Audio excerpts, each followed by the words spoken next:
Now, what sparked your passion for visual storytelling? Are there any specific films, experiences, or mentors that were pivotal in the early stages of your filmmaking career?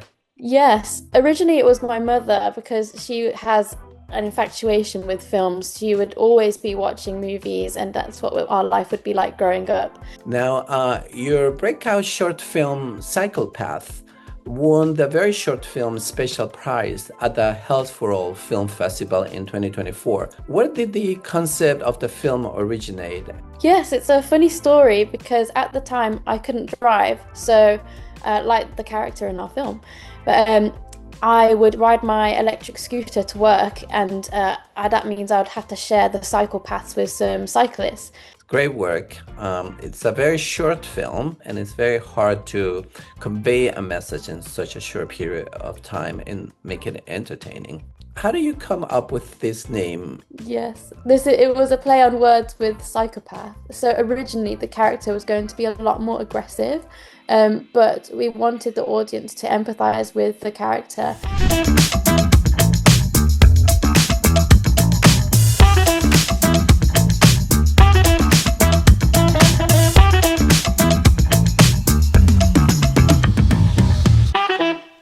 Hello and welcome to 72 Dragons House.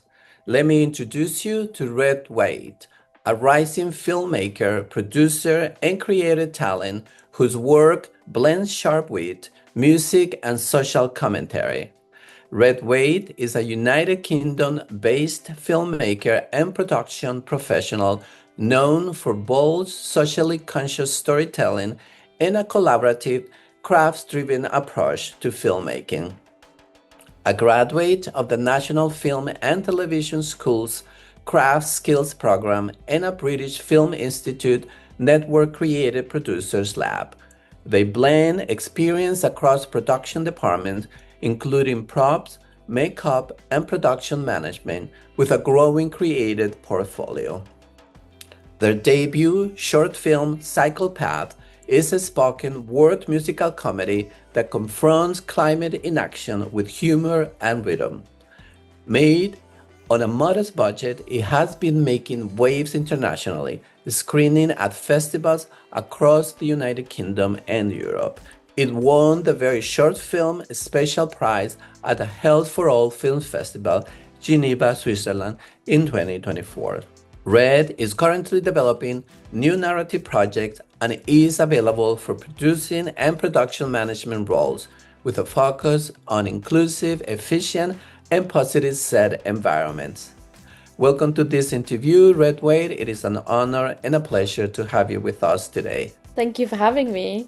Red, could you delve a bit deeper and share some insights into how your cinematic path began?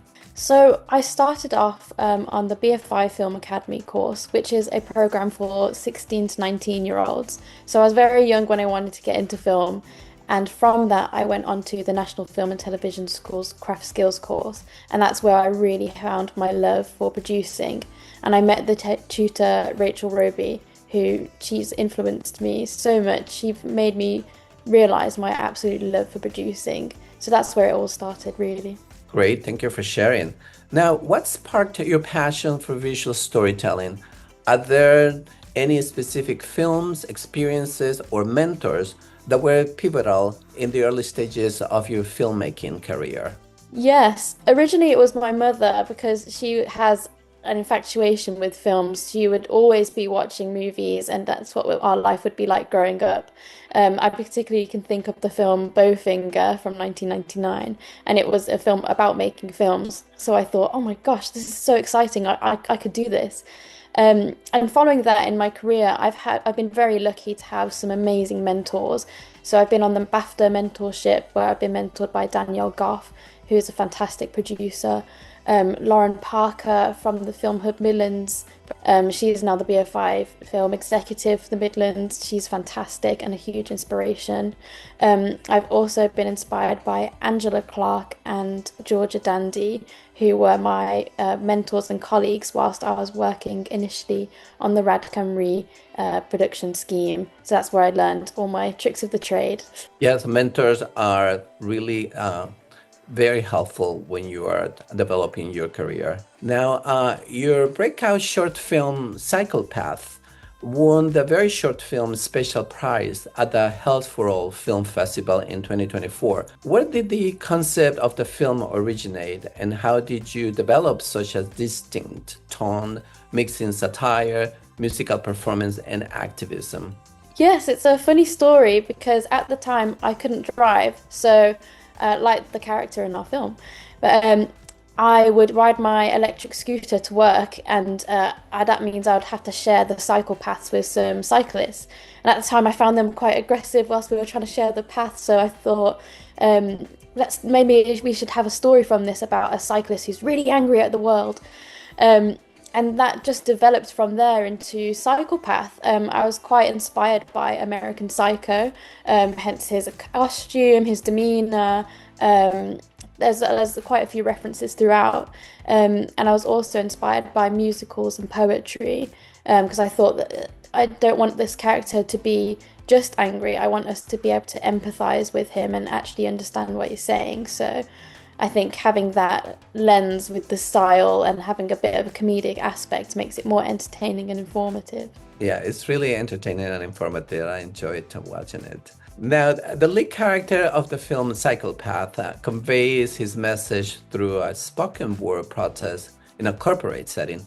What drew them to that performance style, and what were you hoping the audience would take away from it? I was very lucky to cast the fantastic Akin Subert, who has since done amazingly and has just had his debut on TV in the TV show Just Act Normal. So his performance really elevated the film, and I was very glad to have him involved.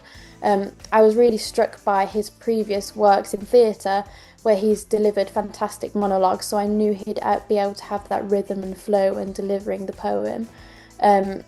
I was very grateful to WWF as well for giving some fantastic editing notes and just really refining the tone. WWF were the ones who funded us, so we're very grateful for that. But I was very influenced by a few comedy groups, so The Lonely Island, Weird Al Yankovic, Auntie Donna's Bikey Wars, Don't Hug Me, I'm Scared, Heart Failure by Will Whiteman. So there's a lot of influences in this. So I think the overall feeling is that I wanted the audience to have fun and feel with the character, feel his frustration, and also have a play with it, and just show how young people are really frustrated with the people in power, as they're the ones who have the ability to save the world essentially, but us being young people, we don't have that, so it's quite difficult, and I'm glad that translated through the screen. Great work. It's a very short film, and it's very hard to convey a message in such a short period of time and make it entertaining. Now, you have already proven you can do a lot with little, since I understand this film was done in a very short budget. What would you do if you had a much larger budget for your next project? Would you like to continue directing, or are you more inclined to build a long-term path as a producer? So I'm very grateful that I had the opportunity to direct on Psychopath, but I think producing is more my avenue. I really enjoy just developing stories and working with other creatives, and I see myself as a facilitator, really. I want to help bring these stories to life through brilliant people, and so far I've made such an amazing network of creatives, and I can't wait to work with them. At the moment, I'm currently working with a writer-director on his debut feature, which does have themes of climate change and fantasy storytelling. So if I had the budget, I would scale up a lot and have built sets, not just real-life locations. So bigger, more visually interesting, and have that wide appeal with the story. Thank you. Now, I was curious about the title, Psychopath.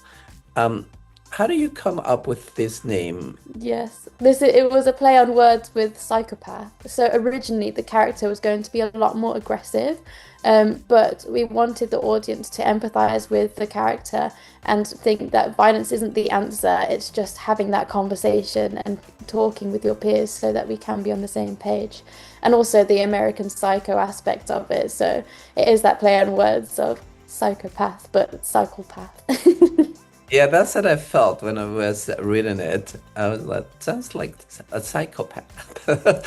Yeah, great. Well, Red Wade, thank you so much for joining us today and for sharing your journey, insights, and bold creative spirit. Psychopath is a brilliant example of how short form storytelling can challenge norms, spark conversation, and transcend borders from local screenings to the global stage at the World Health Assembly. Thank you. Thank you very much.